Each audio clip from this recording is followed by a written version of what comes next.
We'll get started. Oh, goodness. Yeah. All right. So, yeah, there are all those challenges. So, problem 2 is, so your assignment for this week is to do problem 1 and to pick one of your additional problems of those problems. And I'm going to start extra credit.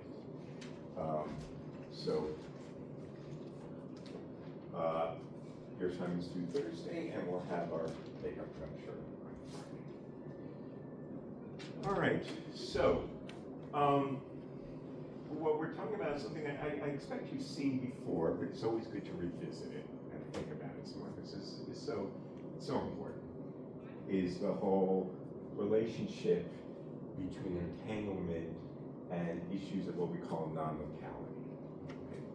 So this was brought to the fore long ago by Einstein, Podolsky, and Rosen, who considered this thought experiment whereby they considered this kind of entangled state, where we had two particles, A and B, that have position and momentum, and they're correlated and entangled in this way.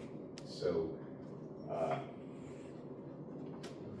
this state, which can be written either in the position basis or the momentum basis, we see that these are entangled states.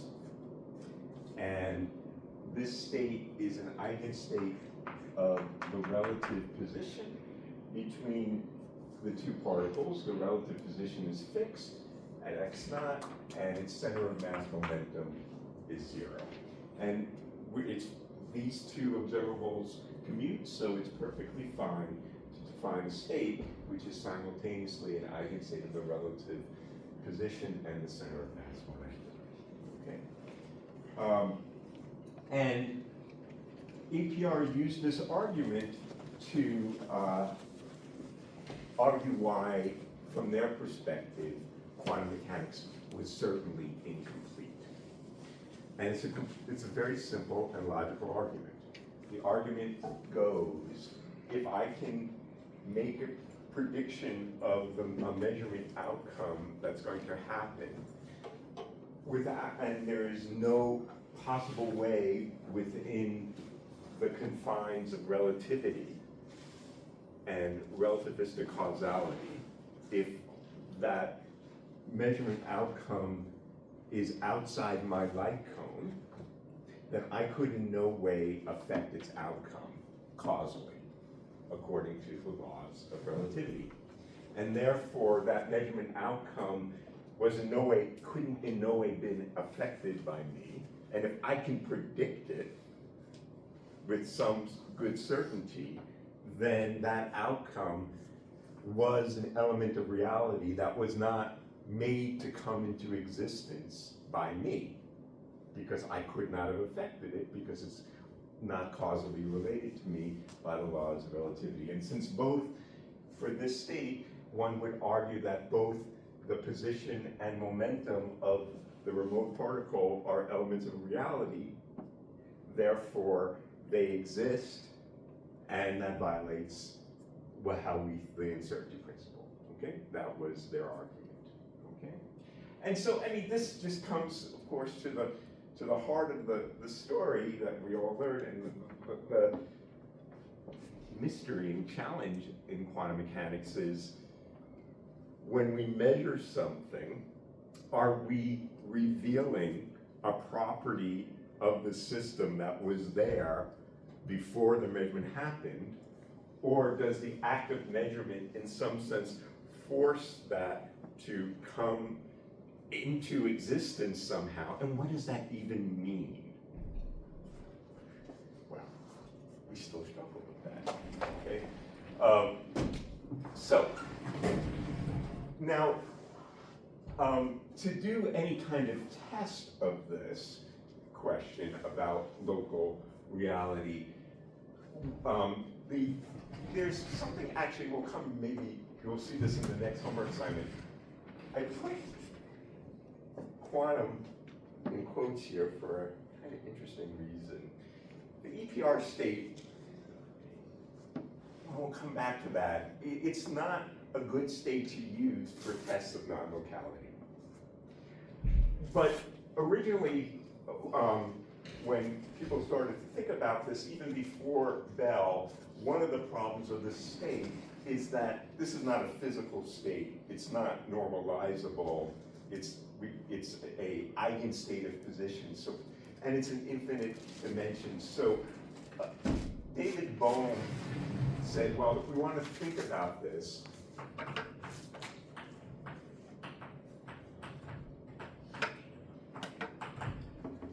he had the singlet example of EPR.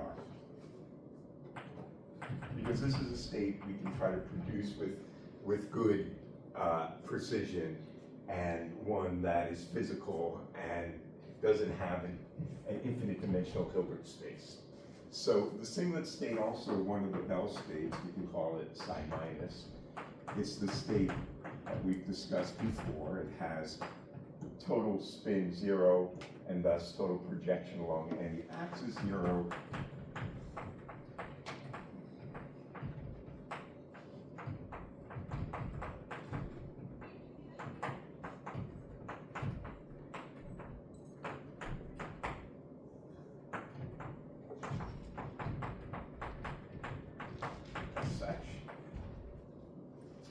And this state, similar to the EPR state, has these kinds of correlations. In fact, if we look at the projection of angular momentum along any direction, so, and then that is an eigenstate with eigenvalue 0, right? Because this is a singlet state, it has total spin 0, and thus its spin projection along any direction is 0. And the spin of this, the total spin of the system is the sum of the spin A, which I can say is a half a Pauli for say A, tensor the identity on B, plus the identity on A, tensor sigma on B. That's the total spin angular momentum vector. And so what this tells us is that n, whatever direction space I have, dotted into, and I'm not going to include here the A plus B. I'm leaving out the tensor times the identity because that's obvious. Not 0. Not acting on the singlet state is 0. Right? So this looks kind of like the EPR correlation, but this correlation is in terms of the component of spin projection along some direction. And they're anti-correlated, right? No matter what direction, this is obviously anti-correlated in terms of the z, but it doesn't matter along what direction I measure. This state could be rewritten in the basis of spin up and down along any direction, and I get the same thing. So this state is an eigenstate such that the projection of spin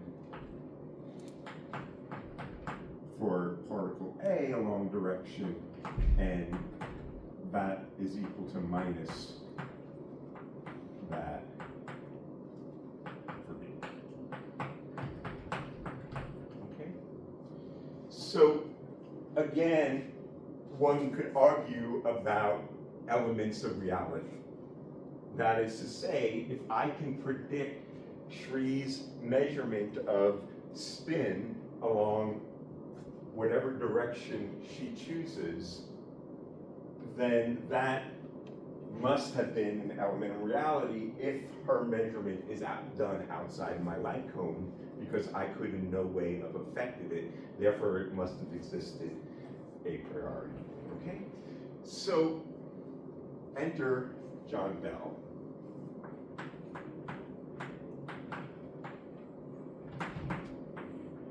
And he revisited EPR 30 years later, 1964. Bohm, I think, did talk about this in 1954. And the question was, what are the physical constraints of a local hidden variable?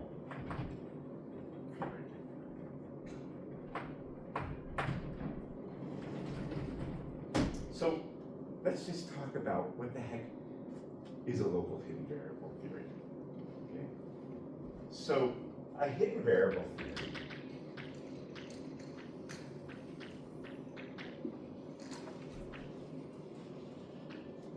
is to say there exists physical quantities that, if we knew them,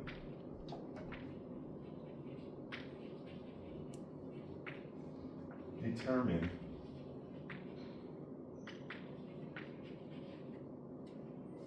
the outcome of a measurement.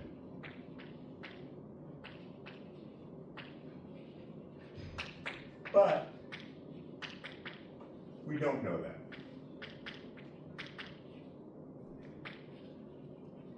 They're hidden.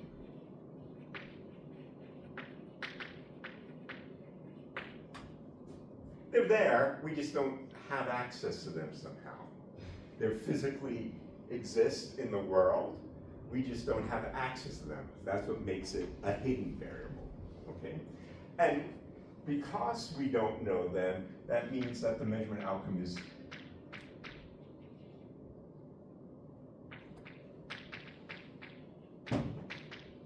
it's random because of the missing information.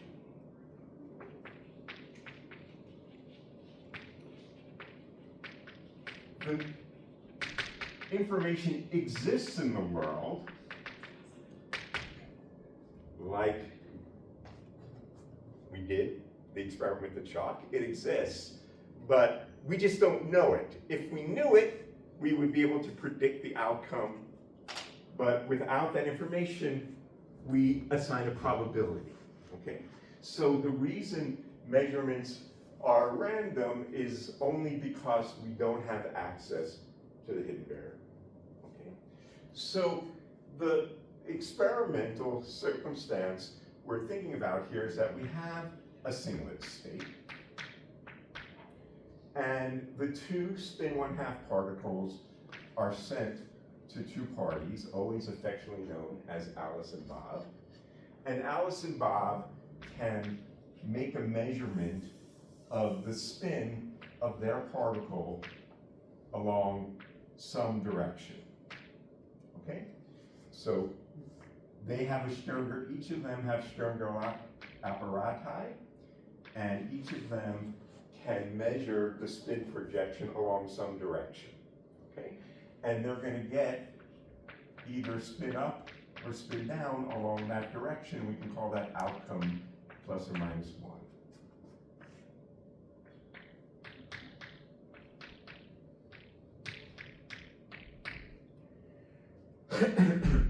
So the question is, when Alice and Bob do their measurement and they find this outcome, either +1 or -1, that outcome we'll call A here, and the outcome B here is random, okay?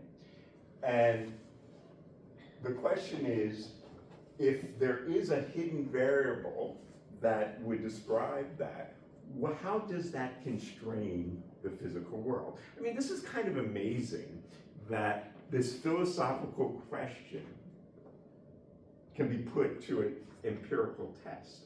It's kind of amazing, right? So what did Bell do? What Bell did is he said, okay, there are random variables. There's some probability of measurement outcome A, there's some probability and there's a random variable, and they depend on the measurement directions. So Alice and Bob choose, these are the settings, if you like, of their measurement apparatus. They're, in this case, a Stern-Gerlach apparatus. The setting of the apparatus is specified by the direction along with this. There's some probability that it could have A and the random variable. And according to the rules of probability, that's the joint probability of A and B given the measurement setting and the value of the random variable times the probability of the conditional. This is just the rules of conditional probability, right? The random variable here, I'm just writing as a scalar, but it's in general some arbitrary collection of variables, whatever they are, okay? So the key assumption here, what Bell did is he defined what he defined as a local hidden variable theory, okay? What does it mean for it to be a local hidden variable? This was the key assumption. The key assumption is that this joint probability distribution factorizes in a particular way. That this joint probability, the probability of having outcome A and B, conditioned on whatever the settings are and the random variable, factorized in the following way. That this is the probability of A given the measurement setting and the local hidden variable, and this times the probability of getting outcome B based on Bob's setting and the random variable. That's the key assumption. Let's think about that and analyze what this is saying for a moment, okay? What's important about this? The important part about this is that this does not depend on B. It doesn't depend in any way on Bob's measurement setting. If Bob's experiment is done outside Alice's light cone, then by the arguments of EPR, there's no way that this outcome could depend on what setting Bob chose, because Bob's setting cannot causally influence in any way Alice, and vice versa.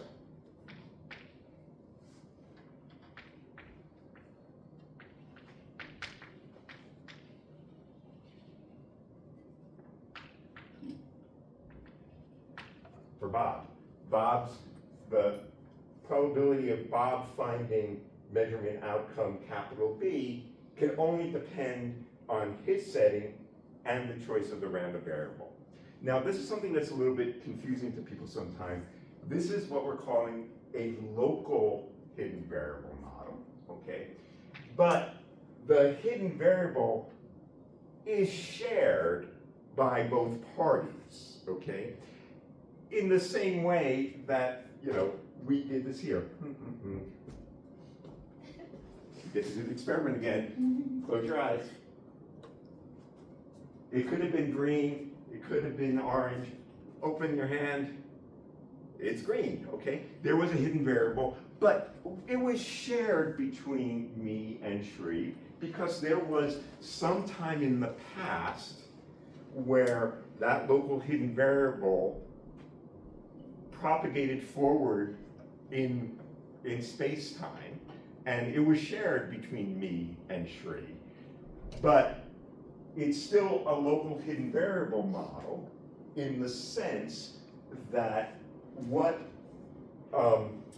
Shri finds in no way is affected by what I do after that's outside the line code.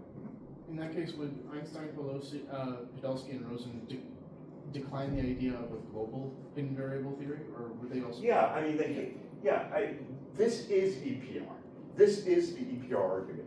The EPR argument is this, that the outcome that Alice sees cannot be affected by what Bob measures. Because if Bob's measurement setting and choice of measurement is done outside my light cone. Is that clear? I think so. Yeah. There's not really a global invariant. Well, then in that sense, yeah, we can come back to that, to the degree to which that's in some sense not acausal, that's not Einstein causality. Yes? So is the hidden variable lambda supposed to be in the light cones of Alice and Bob It is. simultaneously? Absolutely. And then somehow they separate. Just like it was between me and Shri, right? So we can think about this in a space-time picture where here's the source, here's space, here's time, and these things propagate in time. So there's spin A, spin B, and lambda. Lambda was the correlation that existed and was propagated forward in time to Alice and Bob. So this is time axis. Okay, so they're on the edge. So this is the light cone here. The light cone is like this. They're moving slower than the speed of light. Yeah.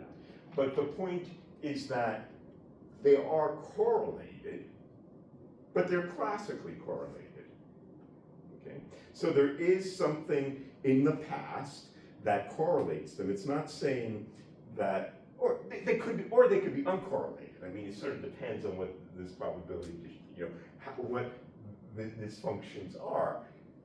So it's not to say that things are uncorrelated. There's something in the past, in this case, that is affecting that correlation. But the measurement outcome that I see depends on that hidden variable. In some sense, the hidden variable is the state of the system, right? It's the thing that determines what the measurement outcome will be given the setting. It's the thing that underlies what the measurement outcome will be. And that was set in the past in the source before distributed to those 2 points. Does that make sense? Or is there a confusion about that? Yeah, I think that should be clear. Okay. All right. Moreover, if we assume that the hidden variable, I mean, this is not critical to the argument, but it's just the easiest thing to do, is to assume that the hidden variable completely determines what the measurement outcome is. So that if I knew what the hidden variable is, and then the measurement setting, so we're going to take the probability of finding outcome A given the setting and the random variable to be fixed by some function. Okay, so it's a delta function that says if the setting is this and the random variable is this, that's the outcome I'm going to get. There's some function of the setting and the random variable, and the setting and the hidden variable determines what the outcome is, and similarly for B.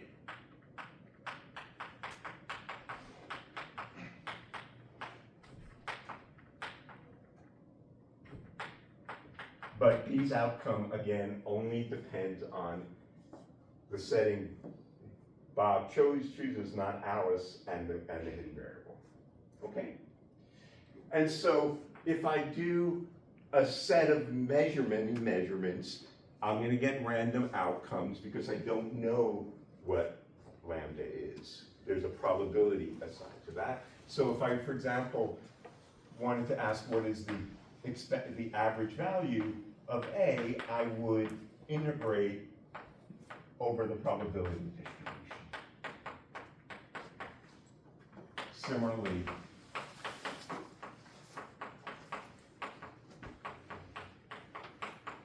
for the average value of the outcome Bob would see. And afterwards, they could ask the question, what is the correlation between our measurement outcomes?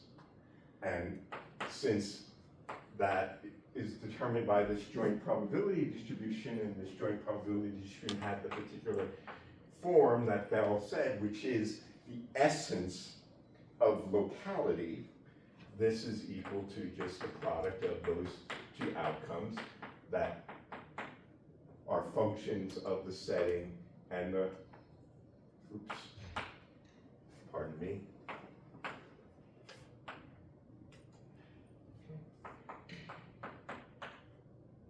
Okay.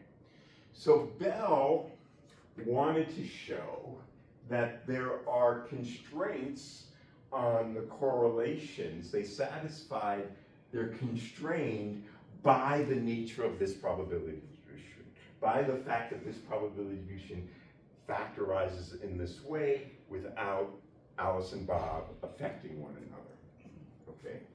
And the original, yes, Irene. I guess I was confused by the notation for the probability. Do you mean delta lambda minus? I guess I didn't really quite understand. I'm saying that if I know exactly the value of the random variable and I know the setting, then I know what the measurement outcome is going to be. Okay. It's going to be this. It's some function of, I'm not telling you what that function is, but there's some function of the measurement setting and the random sets. If you set the direction A this way and the random variable goes that way. I guess it is A minus. Do you mean lambda minus A? I guess. I'm saying the probability distribution is concentrated at this value. Okay. So if I were to integrate this times this probability distribution,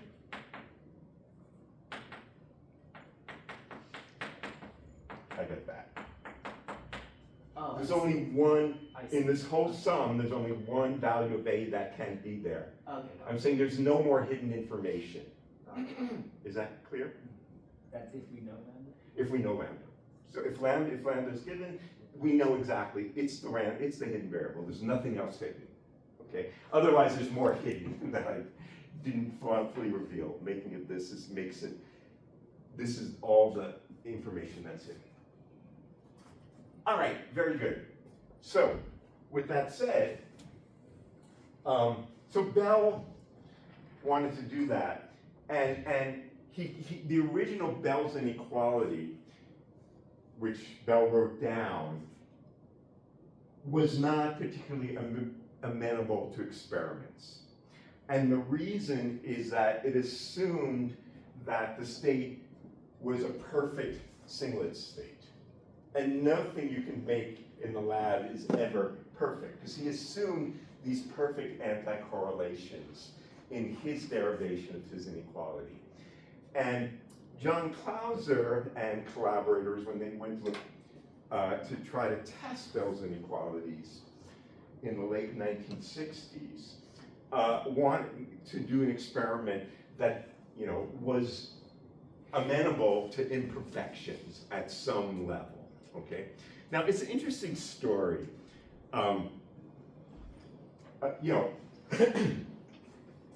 Bell's inequalities was, Bell was actually a high energy physicist working at CERN and got interested in this and did his work and wrote these papers. But to my understanding, no one paid any attention. I don't even know where they were published. Yeah. Do you know when he wrote down inequalities? 64. Oh, so way after the EPR. Yes, 30 years. 30 years, 1964. And so there's a famous story about this, and it's a great, you should read this book over spring break. It's a thin book. It's a great book called How the Hippies Saved Physics. And it's written by a historian of science named David Kaiser. And it's the story, I knew these guys because they were at Berkeley where I was a PhD student. And this was, there was a whole generation of physicists that were hired in the wake of the Cold War after Sputnik, and the US kind of flipped out and they said, oh my God, we need to have more physicists, because, nuclear, oh God, I don't want to talk about it, but anyway. And there were all these guys that were, all these guys, mostly guys, who were hired, and then there was a big recession or whatever, and they were out of work and they didn't have a lot of jobs, and they were just kind of hanging out. And this was also the time of, 1960s and metaphysical thinking, extrasensory perception, ESP, where you can like read someone's mind from the distance. And there was a salon of people at Berkeley who were looking at metaphysics and physics and discovered Bell's inequalities. And they said, oh, this is all ties it together, how we can, ESP and entanglement and the rest. And they decided they were going to do a test. They were not funded to do it. This guy, John Clauser, was a postdoc, I think, at Berkeley. And, he just sort of rummaged together some old equipment from, sitting in some supply room, whatnot, to try to get, he was an atomic physicist, to do this experiment. And his name is John Clauser, and was one of the recipients of the Nobel Prize in Physics for the first tests of Bell's inequalities. I'll tell you a little bit more about that. So John Clauser, very odd guy. He was still around at Berkeley at the time I was there in the late 80s and 90s. But anyway, I digress. So when they went to do this experiment, they said they wanted to do an experiment that didn't require it, and they created a scheme to do it, which is known as the CH-SH inequality. It's a form of Bell's inequalities. So the setting is as before. We have this singlet state, which sends out these two particles to remote parties that are space-like separated, and Alice can choose one of two different measurement directions, A or A prime, and Bob can choose two of his settings, B and B prime, okay? And they considered the following observable, which unfortunately has an S. It's not the spin, but that's just what they called it, and everyone calls it, and sometimes I go with the flow, and you do what other people do. Okay, so the S is equal to the following. It's the projection of spin along A, this measurement setting for Alice, tensored into the sum of B and B prime plus sigma A prime tensor B minus B prime. Okay. So they considered this observable. This is an observable, this is a joint observable for Alice and Bob, right? So this is Alice's, the spin associated with the one Alice is going to measure. This is the one associated with the one Bob is going to measure. This is a joint observable, okay? In order for us to determine the measurement outcomes, we have to then look, if they're space-like separated, they'd have to get back together at the end of the day and talk about what their measurement results were to be able to look at the correlations between them. But never mind, that's no big deal. We can certainly do that, okay? Right, so the question is, what does the local hidden variable model tell us about this measurement of this observable, okay? So the local hidden variable would say, given lambda and the two measurement settings, or whatever measurement settings there are, because I'm not going to write them down, that there's some measurement outcome A that depends on that measurement setting and the value of the hidden variable.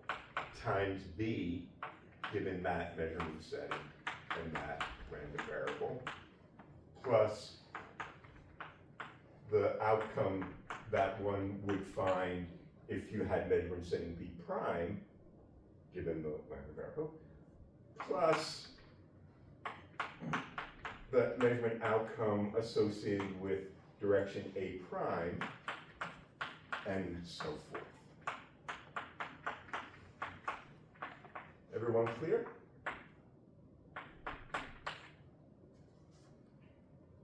So if we knew what what the hidden variable was, then this is going to be the value of this measurement outcome, right? After all is said and done.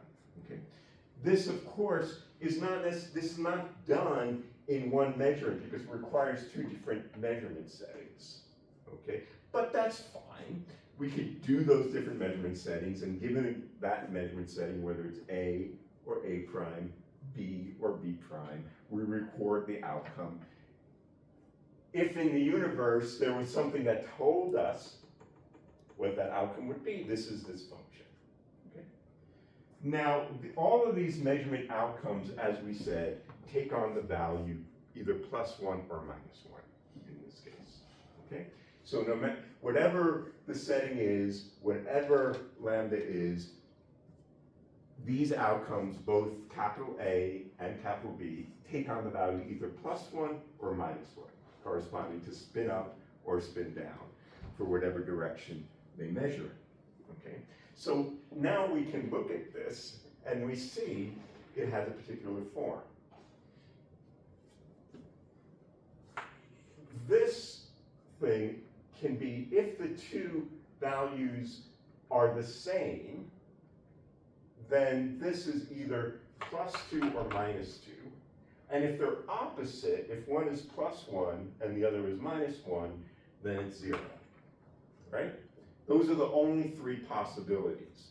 And because of the way this is set up, it's anti-correlated.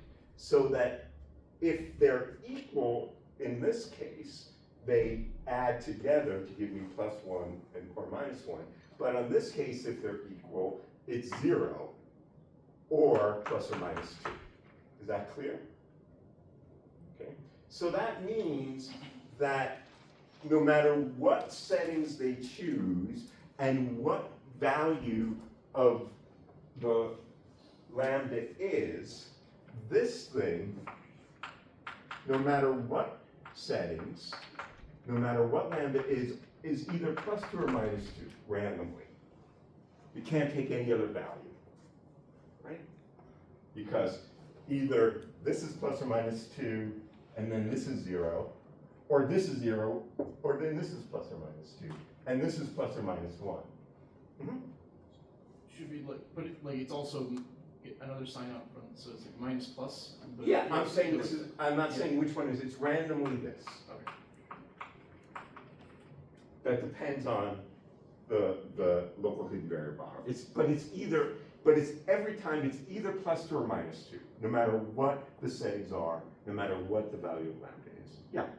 So the hidden variable lambda fixes this value. That's right. There is there is physical theory that tells us whatever lambda is there. I'm not saying what the physical theory is, but the physical theory tells us if you choose measurement setting alpha, given this value of the random variable, A will be either +1 or -1. It's fixed. It's fixed. Okay. We don't know what it is, so we assign a probability to it and define that. Okay. So what this then tells us for the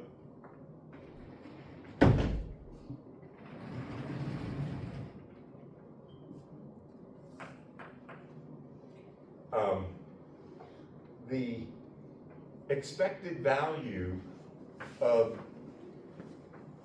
this, if I look at the absolute value of this, well, it's always the same, so this is 2, for sure, right? And since the expected value of the value of S is always less than or equal to the expected value of its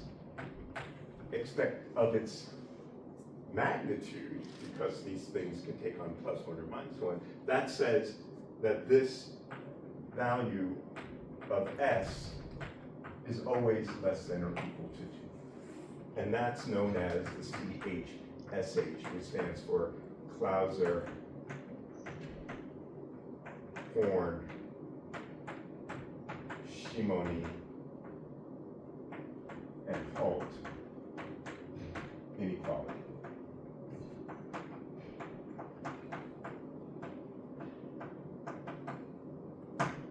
Yes? We're saying that inequality holds true in the case of a hidden random variable. That's right. A local hidden variable. So the fact that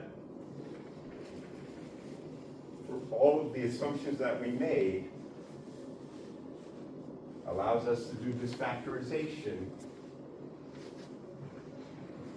and thus average this over the probability distribution to get exactly as we wrote up here, leads us to this conclusion. Yes? Why is it plus minus 2 again? The S. Why is this plus or minus 2? Because of B plus B prime is 2. Right, so this can either take on the value plus or minus 1, plus or minus 1. If they're equal, then it's plus or minus 2. But if they're equal, this is 0. If they're the opposite, right, then this is 0, but then this is plus or minus 2. So this, no matter what, is either plus or minus 2, which will cancel this, or this is 0, and this is plus or minus 1, which means this always takes on the value either plus 2 or minus 2, but randomly, in a way that depends on the probability distribution of lambda. Excellent. All right. Very simple. Kind of amazing. What does quantum mechanics predict? So, if we have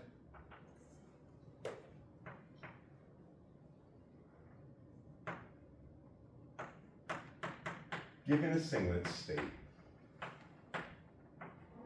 we want to know what is the expected value, what's the average value of this joint observable, okay? So that's equal to the expected value of this plus that plus that minus this.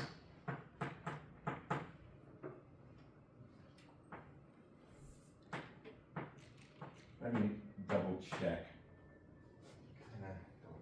Don't double check one.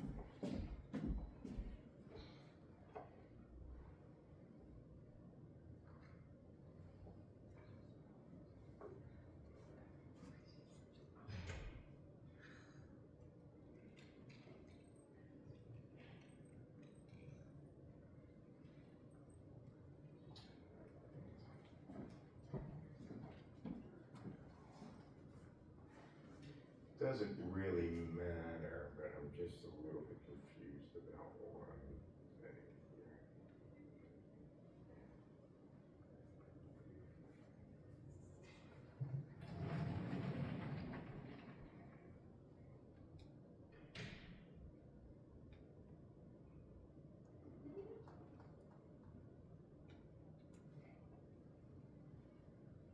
What I call A and what I call A prime doesn't really matter, but I'm just.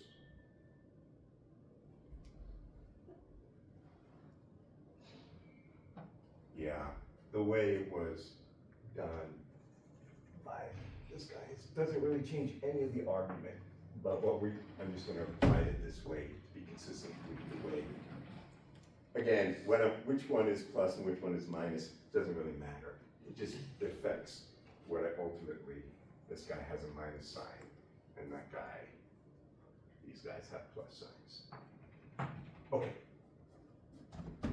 That doesn't really change any of the argument, it's just consistent with the notation, that's typical, I kind of remember that. Okay, so now I ask you guys, what is that quantum mechanically given a singlet state? Well, we have to calculate this correlation function, okay? So let's just do a little aside over here. And let's look at, for a singlet state, what is given the spin projection along two directions, what is this? Okay. Anyone know the answer to that?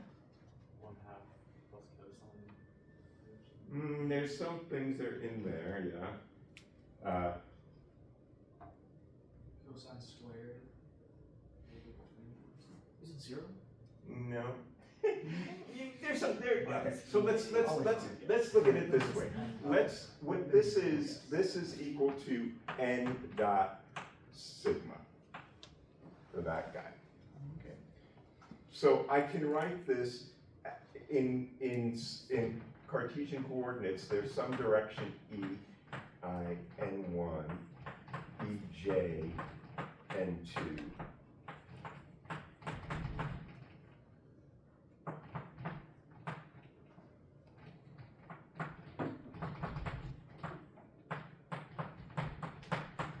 Everyone clear what I did?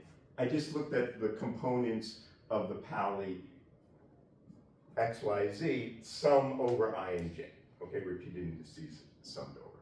So what is this? Well, let's suppose I was equal to j. I'll make it even simpler. Let's suppose they were both z, sigma z times sigma z. What would that be? That correlation then be? Remember, they're anti-correlated. 0. Right? No, the expected, so in this case, the product of them is going to be, I mean, you can look at this in this case, where the singlet state over here is going to be a half of that times that plus a half of that times that, which is -1, right? And since it's rotationally invariant, the singlet state doesn't have a direction. It's also sigma x times sigma x. Its correlation is -1, or yy. And it's kind of easy to show if one of them is x and the other is y, then it's 0. So this correlation, you can check for yourself, is -1 if they're the same direction, and 0 if they're orthogonal directions in space. And so this then, when I sum of that, is equal to -n1 dot n2. Okay? So, with that said, the CHSH inequality tells us that the expected value of this observable is equal to a dot, or it's equal to a dot b prime minus a dot b plus a dot b prime plus a prime dot b. So that's what quantum mechanics predicts.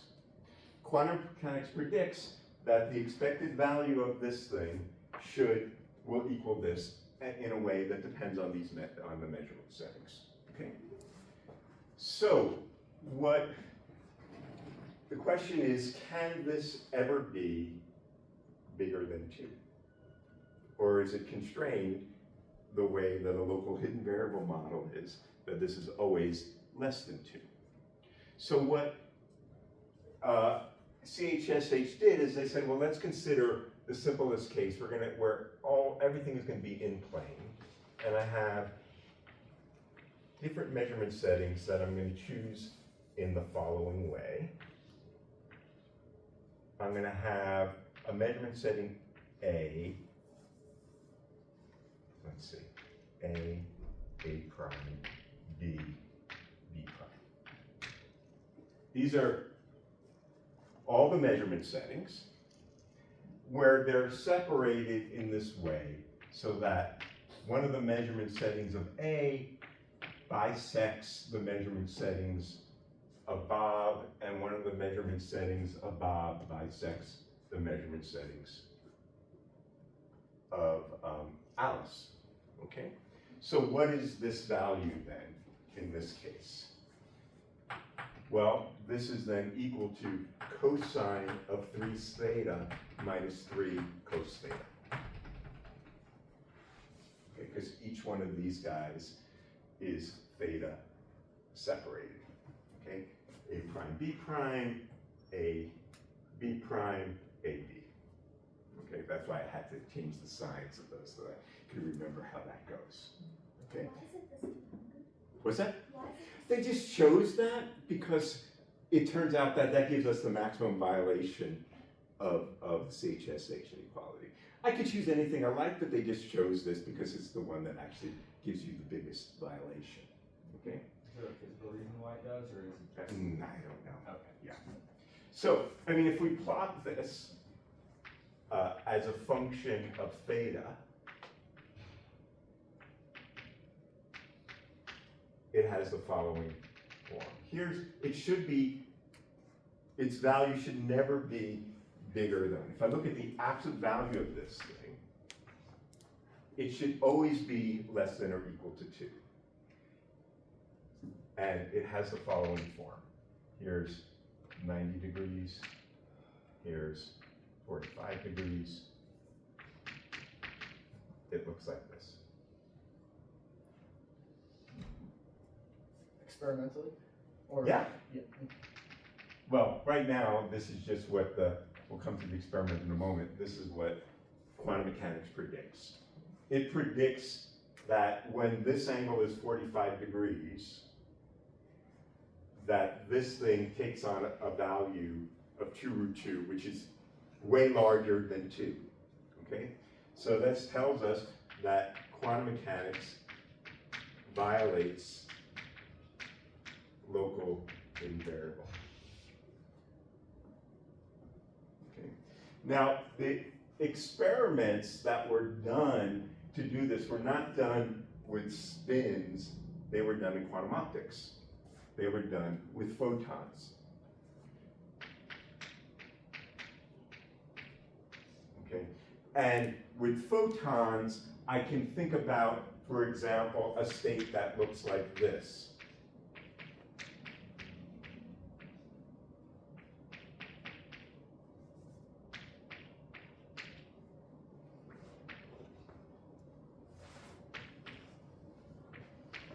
So I can think about 2 photons, which can be polarized in some way, and I can have, say, horizontal and vertical polarization. This is isomorphic to the spin singlet state, as we know, if we think about, instead of the Bloch sphere, I think about the Poincare sphere, then I can have opposite sides of the Poincare sphere corresponding to spin up and spin down along some direction. In that case, the angles, as you remember, the physical angles of the polarizers are half the directions of the directions in the physical, right? Because these guys on the Poincare sphere are separated by 180 degrees in Bloch sphere, but they're separated by 90 degrees in physical space. So all these angles are halved when the actual experiments were done. Yeah? I get that this is an example of where it breaks the inequality, but isn't having this structure of the A, B's, and B primes, isn't that breaking the assumption that A doesn't depend on B and vice versa? With the directions. I don't quite, can you ask your question again? I don't quite understand what the question is. From the very start of this, Yeah. we assumed that the direction that Alice measures and the direction that Bob measures are independent. Like that was something that you pointed out. But Alice and Bob, so the assumption of this is that the outcome that Alice sees does not depend in any way on the measurement setting that Bob makes. Okay, the Okay. outcome that they see doesn't Depend on what? Now, in order to do this, we're going to come to some of the questions of the loopholes and so forth. In order to do these measurements, Alice and Bob are going to randomly choose their measurement settings. So they could choose there's either A or A prime, and Bob can choose B or B prime. And he's going to choose it completely at random in a way that Alice could not have seen what setting she would choose. We'll come to this in a moment, one of the original loopholes that people worried about some conspiracy that might break this condition. Because if somehow Bob's setting could be communicated to Alice, then Alice, right? So she can't, that has to be chosen at random. Yeah. That's important. In your expectation of SQM, Yep. there are two terms that are A dot B prime. Which one is supposed to be the first term and the third term? Oh, yeah, let's look at that. One of them is, this is, Should be A prime dot B. there's A dot B prime and A dot B, A prime dot B prime. That first one should be A prime dot B, should be, because that's the widest angle. Yeah, we're A prime dot B This- should be in the parentheses. this one, this guy, which guy did I do wrong? This guy should be A prime dot B.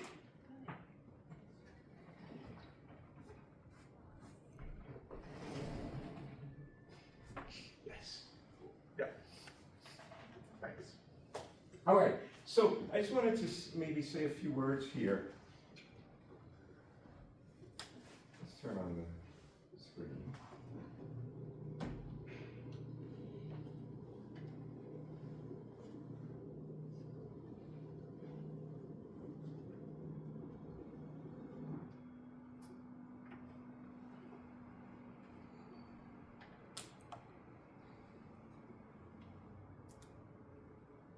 Right. Okay. So the experiment, the first experiment on this was done by John Clauser, and in 1972. And it didn't show a violation of Bell's inequalities. And the reason it didn't show it was really because the sources and the detectors were not good enough. It was done later by Alain Aspect in the first definitive violation of Bell's inequalities in 1981. And this is a picture I took from that paper, from the Aspect paper, where they have these are two photons that are going to polarizing beam splitters. And those polarizing beam splitters can be chosen in a way that have different settings. This is the A and B vector over here. And then they have the possibilities of measuring both in what were at that time photomultiplier tubes. Those are the detectors that they had. And they can measure, the number of counts or the coincidences between them, okay? These experiments were all done, these original early experiments, the sources that they used were based on the kind of atomic gas that we discussed last semester, where we talked about heralded photons, the photon, and they were based on this atomic cascade.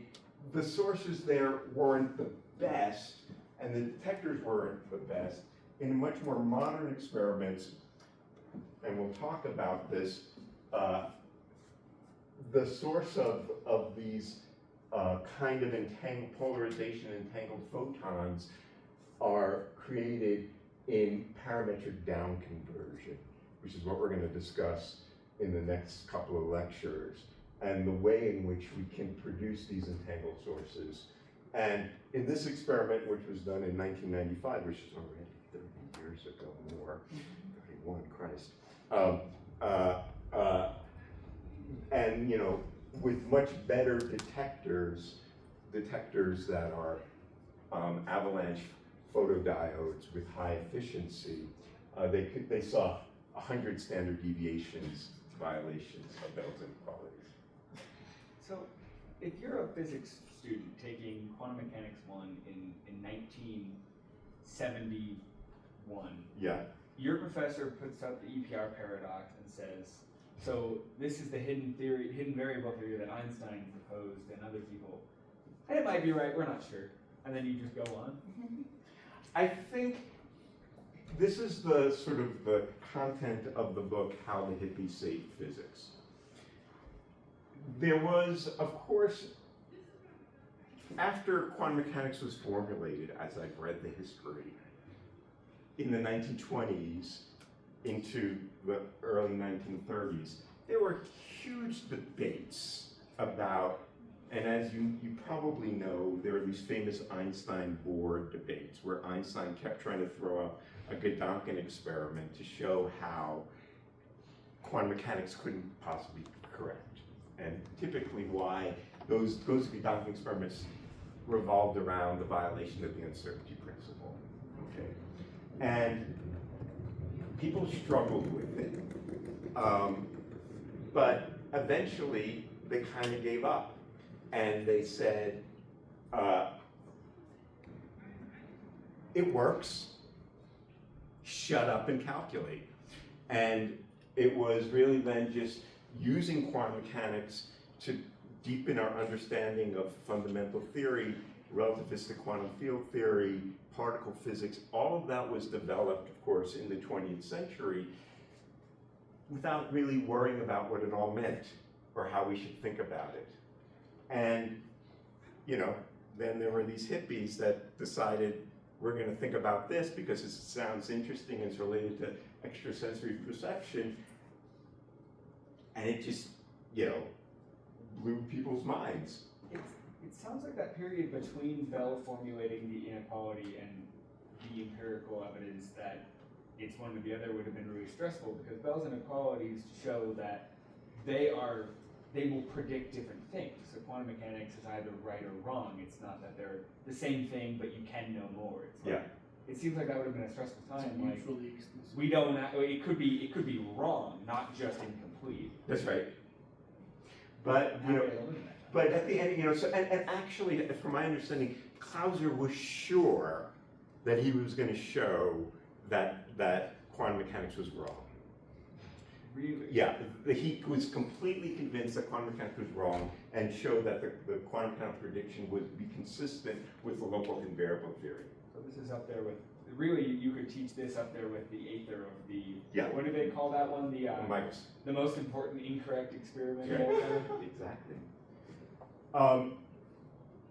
There are, I should mention, you know, well, I'll say a few more words, having been someone who's been in this business for some years now. But before I do, let me just say a few things. One, so the Bell's inequality, people thought, well, maybe there are loopholes that in the experiments that are done that would show that in fact the correlations were consistent with the CHSH inequality and that the experiments weren't fully complete. One of them was locality. You have to ensure that the measurement is done for, you know, sufficiently time-like separated that a signal could not have communicated. And that experiment was done by Aspey in 1989, and it's kind of the reason I'm here with you today. It was that experiment that got me interested in this when I was a first-year graduate student. I never had heard of entanglement as an undergraduate. And I just blew me away, and I changed what I was going to be a plasma physicist, and I ended up doing this instead. freedom of choice. That is related to Andy's question about, how do we know that that there's not some correlation between Bob's measurement setting and Alice's measurement setting if somehow they were predetermined. And so it was important to have randomness in the measurement settings with some random number generator. It was completely random. We had a talk about this at Colloquium. Krister Shalom came and talked about his random number generator. I remember Tristan was in the audience as an undergrad at the time. And that closed that loophole. There's also the fair sampling argument. So this is why we needed better detectors, even better detectors than APBs these days. The superconducting detectors that have a very high quantum efficiency, because you could have a situation in which you're not detecting every pair. Maybe there's a conspiracy. Maybe the sub-ensemble of what you looked at violated those, violated Bell's inequality. But if you took everything, all of the samples, they would be consistent with Bell's inequality. You need better detectors. All those loopholes were plugged about a decade ago. And with that was the Nobel Prize in Physics in 2022 with Aspey, John Clauser, and Anton Zeilinger, who did many of the seminal experiments like this.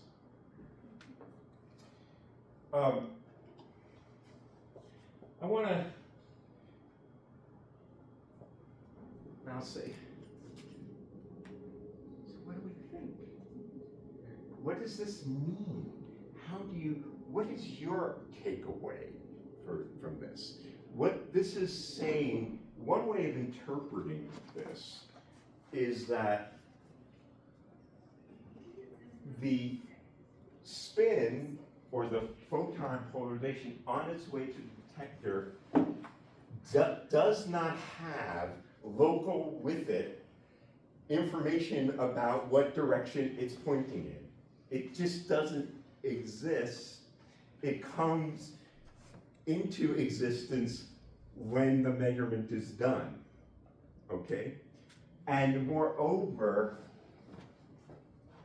if my act of doing the measurement brought that thing into reality, whatever the hell reality means, it means I'm also bringing the direction of Bob's spin into reality in a non-local way, without in any way being able to have a signal that could travel within less than the speed of light to affect it. Yeah. So one thing that comes to mind when this EPR, especially space separated things. Yeah. In my mind, they could both measure, and both measure, say it's the anti-correlated spin, so it's up and down. Mm-hmm. In reality, they should both be able to measure up independently. But those two universes can't exist at the same time. Like, it seems like asking the question of what is happening. And I know we just went over a whole list of, like, people were like, oh, shut up and calculate. But it seems like the math doesn't tell us here what is happening internally.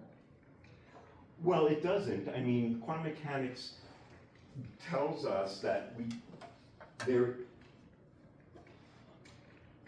it tells us that there is nothing that's determining what that measurement outcome will be. And if there is something, if it does exist in the universe, it has to be non-local.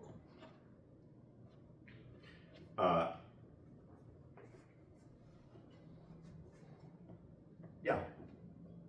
I'm just reminded of when physics was called natural philosophy. Yeah. Because there was more of a sort of It is. overlap. Yeah. And how, things have divided, but ultimately we can still discuss profound philosophical questions with empirical experimental It's kind of amazing. Yeah. So, I am totally bothered by this because I don't really even know how to think about it anymore. I mean, I don't believe that there are non-local actions at a distance that are, because I believe that that Lorentz invariance is a solid principle in the universe. And if we did that, we would have something that would not be Lorentz invariant. It would be reference frame dependent. We could go back to the ether. Maybe that's the answer, but I don't think that. I don't think we have good reason to believe that. But there's actually one or two slightly hidden things that I just pulled the wool over your eyes in one particular way, which is when I wrote down this. Really, what probability theory tells us is this. That's conditional probability. Okay? Now, Bell implicitly assumed that the hidden variable that determined what the measurement outcome is not conditioned on what the measurement settings are themselves, okay? If they are, we can have a hidden variable theory of this sort that is consistent with quantum mechanics, okay? There are two ways that this could be true. One is what's called superdeterminism. Superdeterminism is actually, believe it or not, is something that 't Hooft, who's a very famous particle physicist, believes is the whole story, that everything is determined by some initial contingency of the universe, and everything is correlated. There's some cause in the past and early universe that correlates what the hidden variable is to what the measurement settings are going to be in the future. Okay, that's a philosophical thing. I don't know how we test it. But there's another way, which I think is quite interesting, which doesn't violate Lorentz invariance at all, and is local, is influences going backwards in time. So if there is a effect at the absorber that is, or a cause at the absorber that is affecting an effect at the emitter, then if I have retrocausality, I could violate Bell's inequalities. In that sense, it's local, in the sense everything is traveling less than the speed of light, but the causes are coming from my forward light cone. Now, I see Arik saying, come on, that's insane. But I say, why is that insane? In fact, I think that's more sane than the alternative, because physics is time reversal invariant. Physics doesn't determine an arrow of time. The question of the arrow of time is a long discussion. Here we are back to natural philosophy. And we remember the past, we don't remember the future. But that could just be the way biology works and entropy works. There's nothing in the universe that the microscopic laws of nature are time reversal invariant. And so I find this is something I thought about some years ago myself and didn't realize there's a whole foundation theory called the transactional interpretation.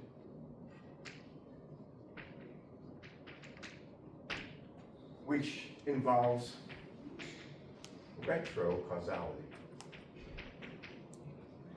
It is one potential resolution to this.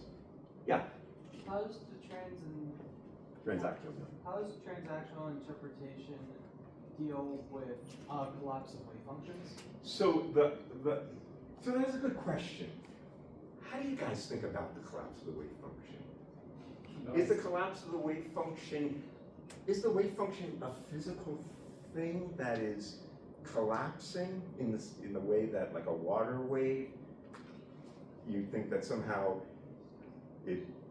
something happens and the wave function becomes a delta function? I believe in cubism because I like the fire. Say again? Cubism? So cubism is quantum Bayesianism, and I think that's a way of thinking about an operational way of predicting outcomes that is consistent with a rational observer, right? And that's saying that there isn't really, you're in the same way that, you know, we reveal an outcome based on our priors, I have to update my state conditional on what I learned. I think that's operationally the right thing to do. The collapse in that case is equivalent to what we just did. I update my state. So in that sense, the collapse, the state of the system is not a physical entity. It is a statement of belief. Okay? That's all fine and good, but I don't think cubism says enough about how to think about Bell's inequalities. I like many worlds. We can come back, many worlds is an interesting question. We can think more about that and how, what its issues and what its problems are.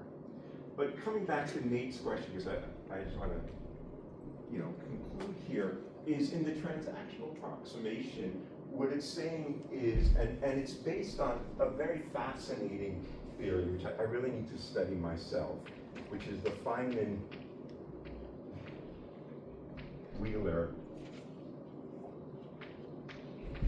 absorber theory. They created this, it was the 40s, as a way of thinking about understanding the idea of radiation reaction, if you remember that from that there is that the way in which an object absorbs and emits are related in a self-consistent way through forward and backward time waves. So if you remember, when you write down the radiation from Maxwell's equations, you get the wave equation, and you have to have the Green's function, which tells you what is the radiated wave given a certain source. As you may remember, for that there is both an advanced and retarded Green's function. The retarded Green's function says that the value of the electromagnetic field at some point in space-time is in the backward light cone of the source. But the advanced wave, the wave that comes from a boundary condition in the future, is an equally good solution to the wave equation. Why do we throw it away? Because we don't see causal, we don't have retrocausal, we don't see effects. But what if there were retrocausal effects? That would say there are hidden variables, but the hidden variables are in the future. From our perspective, the measurement outcomes would look random because we don't have access to those hidden variables. But there is causality, it's just causality is coming from the future to the present. There's nothing in physics that rules that out. And from our perspective, it would look like we're missing information, our measurement outcomes, but they're totally determined. They're just determined by boundary conditions in the future. Well, I find that to be a very fascinating idea, one that shouldn't be thrown away. But I do think everyone should think about this and come to terms with it in their own way, because we are natural philosophers. All right, we'll leave it there. What you posit here has interesting implications about determinism. Yes. You know, like, there is nothing I can possibly do right now to affect how my measurement will be affected by what I choose in the future. Right? So like in what I choose in the future is somewhat already predetermined in that sense. In that like it'll affect what my result now, sort of. Like, am I misunderstanding something? Yeah, I mean that's superdeterminism. Yeah. Superdeterminism is that kind of philosophy that everything you're going to do, every setting, everything in the world was set by some initial condition of the universe. Seems like a very unsatisfying world, but One of my favorite attributes of quantum mechanics is it seems to promote the idea that it's not, like there's a possibility the universe wasn't predetermined, and I like that. absolutely. I think, I mean, I'm not a man of faith. There's the world we might like to have versus the world there is. And as a scientist, I find what our goal is to understand the world as it is the best we can. But I find it has to be logically self-consistent. And Bell's inequalities tell me that there's something logically inconsistent here. The idea that there isn't a hidden variable, but yet there are these strong correlations, is deeply concerning. A potential solution to it, which is, in my view, we shouldn't forget that that's true. There's no reason that what we see now is only dependent on the past. Why isn't it dependent on the future? Because that's not our experience. But physics doesn't tell us that. The physical laws are time reversal invariant. It's difficult because science also deals with what we're actually able to measure. And right? Well, no, but you're right about that, Benny. But sometimes what you think is impossible to determine empirically is actually possible. So it's us to figure out how would we test these ideas. What is a way of testing retrocausality or anything else? What we think might just be a philosophical choice might actually be something that is empirically testable. All right, let's get out of here with the next basket. All right, I got to ski on my soapbox. Talk about my